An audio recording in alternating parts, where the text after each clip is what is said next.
Monsieur le chef de cabinet, Messieurs les conseillers techniques, Mesdames, Messieurs les directeurs des administrations comptables et financières,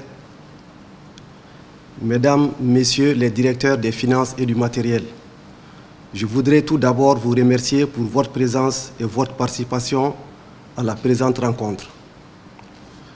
Le lundi 22 février 2021, le CNT a adopté le plan d'action du gouvernement de transition qui se décline en 6 axes prioritaires. L'axe 2 du dit plan relatif à la promotion de la bonne gouvernance interpelle au premier plan le ministère de l'économie et des finances.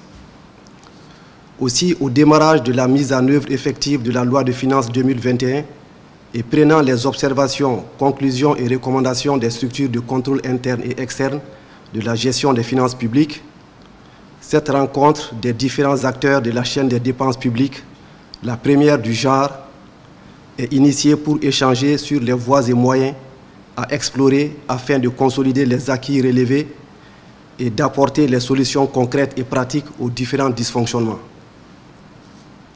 En effet, la rencontre vise à proposer de façon collégiale et consensuelle des actions concrètes et pratiques pour l'amélioration de la gestion et du contrôle des finances publiques au double plan conformité, c'est-à-dire régularité, qualité des pièces justificatives, et performance, c'est-à-dire efficacité, pertinence, soutenabilité et maîtrise des dépenses, train de vie des structures.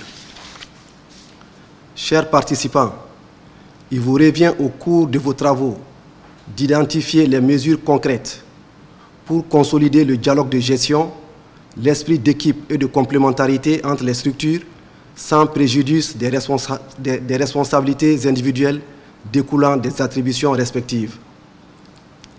Nous devons autant que faire se peut, régulariser ou corriger ce qui doit l'être et adopter des dispositions pratiques pour arrêter la récurrence de constats et observations des structures de contrôle des finances publiques. Nous devons également renforcer les outils et les méthodes du contrôle a priori et a posteriori pour une meilleure transparence dans les dépenses dans un souci de redevabilité. Chers participants, ceci exige que nous forgions davantage l'esprit d'équipe, que nous renforcions la responsabilité collective au-delà de celle individuelle évoquée ci-dessus.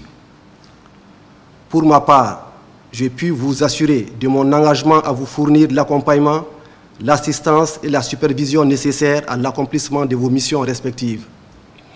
Pour terminer, je vous invite fortement et sans réserve, en tant que professionnel praticien, à faire des propositions concrètes et pratiques d'amélioration de la gestion et du contrôle des finances publiques basées sur des résultats et une définition plus claire des responsabilités. Sur ce, je déclare ouverte la rencontre d'échange des acteurs de la chaîne des dépenses publiques. Je vous remercie.